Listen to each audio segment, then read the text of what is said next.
This video is going to be a little different because I'm going to be going over all the bad takes that I've made, or not even bad takes, what people think are bad takes, because I made a lot of videos talking about several things and people are just questioning like why I say the things I do. And honestly, these are all just my opinions, but I feel like I could just take this opportunity for you guys to get to know me as a content creator and at the same time just sort of just show you guys why I say what I say. But first off, I just want to go over the takes that I've said so far, just so like I could catch people up to speed and just show you what people have disagreed with. So this is going to be interesting because I'm sure you guys are going to laugh at a few of these, but honestly, these are things that people actually disagree with. And I know like I'm not right 100% of the time. Like I know like I say what's on my mind, I say my opinions, and that's sort of just my view on things. But let me just go over real quick on some of the things that I said that people disagree with. Now the first thing I said, and this was in my most recent video, I said that the state of the game is bad. And a lot of people disagree with that. That's kind of like, you know, that's kind of 50-50. So you can say that the state is good. I know a lot of people have said that this season has been good. And honestly, like, you know, it's really up to the player. And it's kind of based around what you play. So I mean, like, if you're a DPS player, yeah, the season probably is good. If you're a tank player and you get another tank, the season's probably good for you as well. You know, if you're playing with friends and you're not solo queuing, the season's probably also good.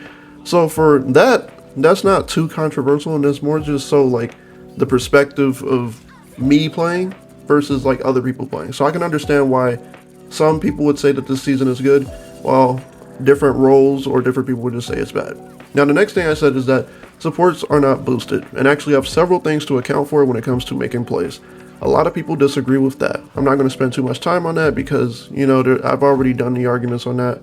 It's whatever. The thing after that I said the ban system should be used to ban against potential counters to your team. I didn't think this was a controversial thing to say, but some people just like to ban anything, and also people didn't want to select their characters in the screen until the ban phase was over. I also said something about that, but I guess people are saying that they're getting banned by their own teammates, which is crazy, but I do understand that. The next thing that I said was that the ban system should be, not the ban system, the supports in Marvel Rivals shouldn't be designed as heal bots. People disagree with that. So people, and I don't get this, people actually they actually enjoy sitting in the back and just healing. And some people, they like them being heal bots because they know, I think it was more so DPS players, but I think that the DPS players like the supports being designed as heal bots because then that their bad positioning can't be countered. So like, that's one counter that like they don't want, because I was just playing with a Bucky player not even like 2 seconds ago because I was playing ranked just to gather up some clips for you guys. And honestly, this guy was begging for heals when he was standing in the middle of the street on the Manhattan map, and he was just getting domed by the other team. I'm healing this guy, and it doesn't matter how many heals he gets. If they're just doming you, dude, and you're not moving and you're not using cover, you're just going to lose that fight. No amount of heals is going to save your bad positioning. So that's just how that goes. And then the next thing that I said is that support players are treated harshly with their pool of characters being so limited. And that, so I'm not even just talking about net ease and like how many characters that they released for support. I'm also talking about how many viable ones there are. So as most of you know, like Luna Snow, Invisible Woman, Cloak and Dagger are the main characters that people pick. You know, that's like the only thing that you can sort of use. If you use Rocket, you can sort of be countered by Phoenix, and like the only really like good part about Rocket is the fact that he has a BRB system that brings back the teammates, and you can also just heal from a distance without worrying about too many dives, and you got that wall climb, so you know it just gives you a certain advantage. And then another thing that I said was the mechanical difficulty of characters does not downplay the strategy it takes to make plays. So when I was talking about this, I was more so talking about Cloak and Dagger and Scarlet Witch, and also like characters like Moon Knight. A lot of people were saying, and also let me just throw Thing in there as well, because I know people are gonna be like, you missed one. But yeah, Thing as well. But a lot of people were saying that some characters are too easy in this game and that they get too much value for being too easy. I feel like every character takes strategy to use. And that was just one of my takes. A lot of people disagree with that. They think if it's not like a mechanical genius mastermind aim, training 6,000, they don't agree with it. So I was like, okay, whatever. And then my most recent take, in my most recent video as well, I also said that Adam Warlock was badly designed. That's just my personal opinion, and I felt that way because he's just a poke character. I just like he's a poke character with heals that are like slightly good, but like I guess my real take is that he's not good for the game that he's in. Like if Adam was in like an Overwatch, he would be crazy. But with the amount of damage that you take in this game, his heals just don't feel like they do enough. And some people were saying that he's like, oh, he's really good. He actually does anti-dive and that you can 1v1 Hulk with Adam Warlock. And I was like, okay, sure. Let's go with that, But my point is, after all this, I know a lot of people want to know my qualifications on these topics and why I say the things I do. And I guess I'm just going to take this opportunity to just show you guys my background in gaming, because I know, this is just an opportunity, for my subscribers and people who just want to get to know me like on a gaming level. So my first game was COD, like back when I was younger. I played Call of Duty 2. Call of Duty 2 was my first Call of Duty. I pretty much played all of them with the exception of Call of Duty Infinite Warfare because that's just what I did. I played Halo as well. I spent a lot of time on Halo Reach, and Halo 4 was arguably my favorite game due to the specialization system. And while I played 5, Infinite, I kind of just fell off by that point. So I played a lot of those games. I played a lot of shooters. That was like my main experience for gaming for most of the time. Now, I played a lot of single player titles and a variety of other stuff. And I started taking gaming seriously, or I guess semi-seriously, when I started playing Destiny. It was sort of like the first PvE content, with the first raids that came out, such as Vault of Glass when you were fighting Atheon, or you were fighting Crota in the Hive DLC, and you were also fighting Oryx. And like those were my first sort of team experiences. So when people want to like go on me about team experiences, I know how cohesive you have to be. If any of you have played a Destiny raid, you know how cohesive you have to be in order to beat those things, especially in the newer raids. When it comes to Destiny 2, those raids require a lot of team synergy.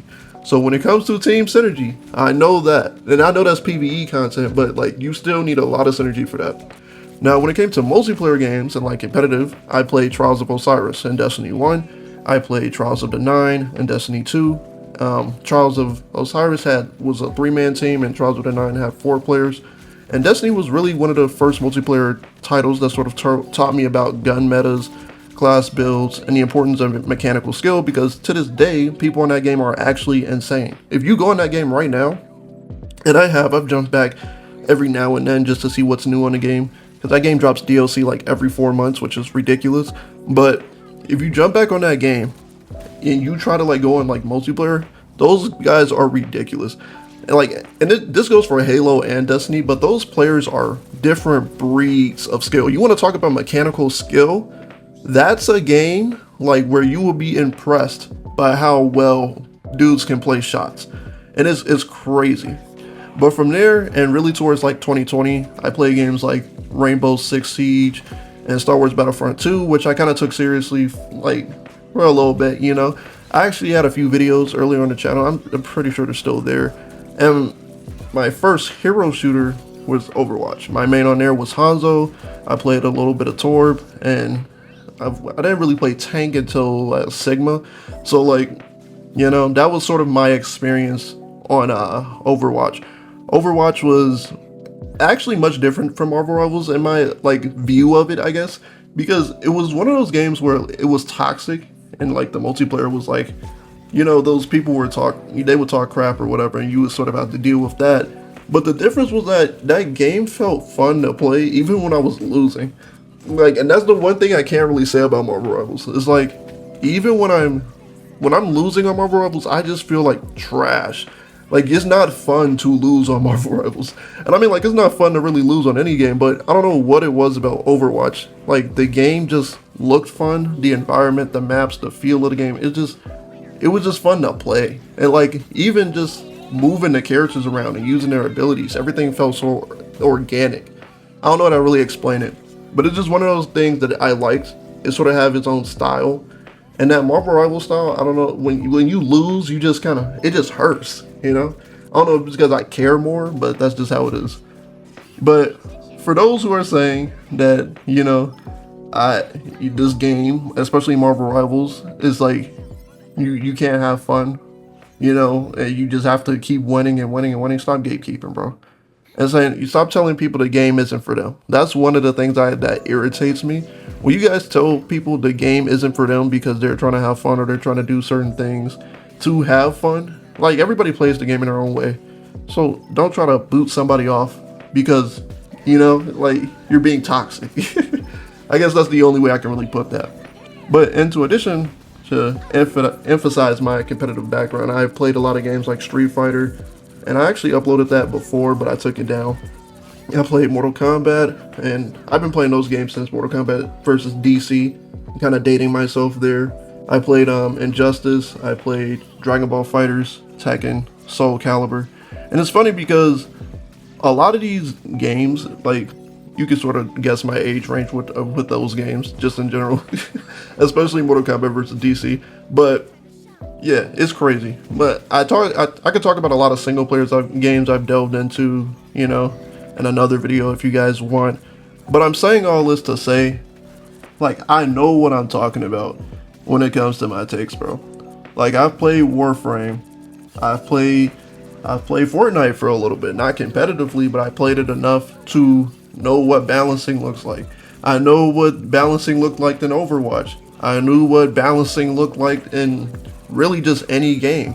Mortal Kombat and fighter games, even in just like PvE games, even in Destiny, even when they nerf stuff. If you want to talk Destiny, we knew about the multi-tool. We knew how crazy that gun was. We knew about the last word. We knew about the Gallahorn. Like, those are crazy guns that got nerfed eventually. Some of them did. Then the Red Death. Like, nobody knows. Those are, if you play Destiny, you know. But those are things that, you know, had their high phases and their low phases because they were so good they had to nerf them. Even if you want to talk Star Wars, Battlefront 2, Anakin, when he first came out, he was busted. He was ridiculously busted because he could just take all, with his heroic might ability, he could take all the damage from the surrounding area and he can literally one-shot everybody. Then with his heavy attack, which was like one of his abilities, he could knock people on the ground. They took that out the game.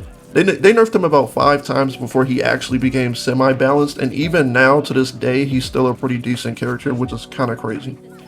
But, like, when I say, like, because I said this in my last video as well, when I say that this game, Marvel Rivals, is leeching for money, and I know what that looks like.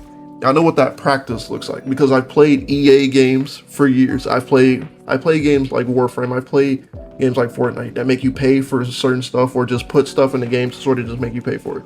And the only reason I said that about Marvel Rivals was because they throw in these mini passes trying to force people to get like skins, and you have like this FOMO effect of like you have to get those skins or else they'll disappear. Or we don't even know if they're coming back yet. Maybe they will, maybe they won't. Same with the seasonal content.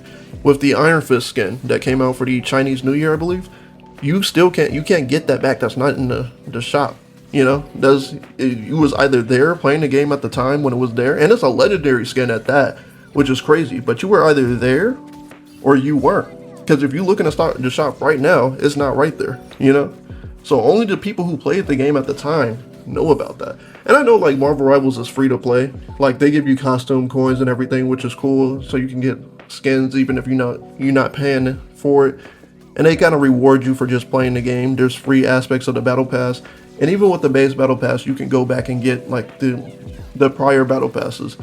But like just because the game has that doesn't mean it's also not doing other practices that contribute to sort of that FOMO experience.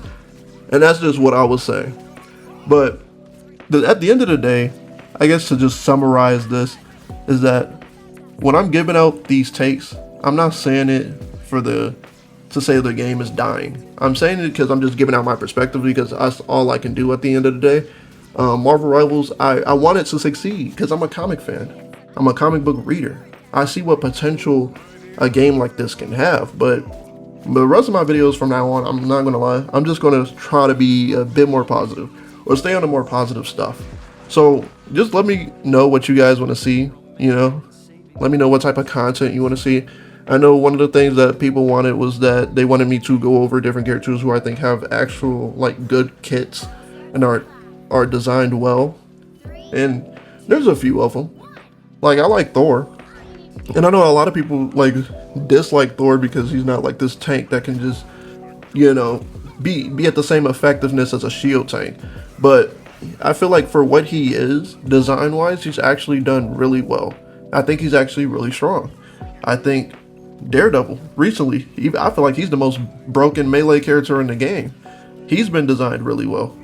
And I'm trying to think. Cloak and Dagger, I think, is designed really well as well. A lot of characters are designed really well, but a lot of people, you know, they also messed up. So I just mention it on both sides, or when I can, you know. But yeah, if you guys want to know more, or just, you know more about me, what games I've played, or even see me play other games, because I'm thinking about expanding content as well, you know, just ask. You know, I'll read the comments. I don't respond to every comment because I don't think, you know, every comment, you know, needs a response, but I do like it if I think what you said is valid. So, you know, I put it there. But yeah, that's all I've got to say for this one. I'll see you guys in the next one, and make sure you hit that subscribe button because we're trying to grow. We're trying to build a community here. So yeah, I'll see you guys in the next one.